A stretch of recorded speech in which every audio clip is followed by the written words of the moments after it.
A few users have actually doubted the transparency of the Solid wallet, and I have to do a little video to briefly talk about it. Solid wallet isn't something that I expected a lot of persons to find it complicated to set up, and because of that, a few days ago, I think 48 hours on my channel, I created a video on how to set up your Solid wallet from A to Z. So you need to go check that out. So those asking about Solani, it is a permissionless open source blockchain that is designed to provide a decentralized finance solution. And then this project was actually launched March 2020 by the Solana Foundation. Actually, this isn't what I'm going to talk about so much, because this video already on the screen is already text that you can actually read to get an overview of what it's all about.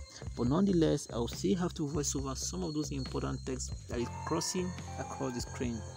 So it's primarily focused on decentralized finances and currencies, and to also improve scalability by introducing proof of history combining with proof of stake. So these two features that have been developed and also integrated into this system makes it one of the best out there, and that is the primary reason why you shouldn't be scared. Gladly, Solana can handle up to 710,000 transactions per second. That means you're not going to have any transaction issues, no transaction errors, no nothing is going to hold your phone. So those want to know what SOL means, it is a native token of a Solana blockchain. So you could actually go to their site solana.com to get more information.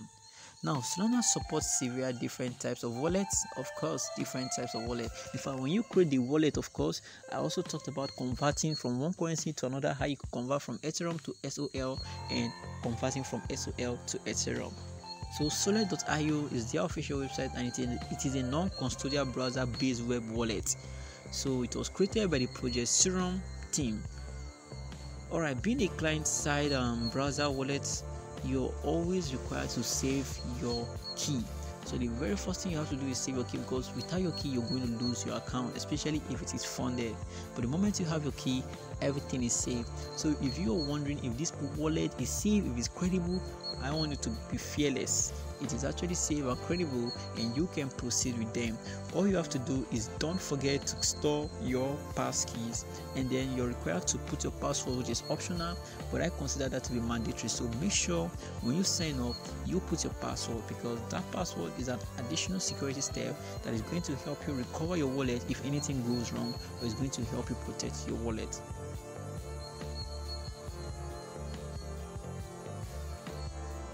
So I've already talked about all these, especially adding ERC token to your wallet, because other than the SPL token, you can also add an ERC20 token to your wallet, and then there are a lot of them, so you could actually decide to pick from any one and add it, and you're still good to go. So there is nothing for you to be scared of. So other settings by default have already been talked about in my previous video on my channel, so just check it out. That's why I'm not going to focus or beat the bush talking a lot of unnecessary stories.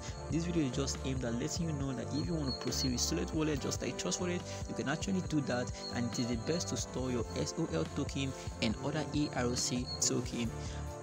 I would not just conclude this video, but I'm going to encourage you to kindly turn on the notification bell if you haven't done that. Like my video, subscribe to my video, because when you do this, you're going to be updated when I drop new videos. So now the question goes to you: do you think the SOL wallet is scam or legit? Of course, you don't have any reason to be scared, not for now.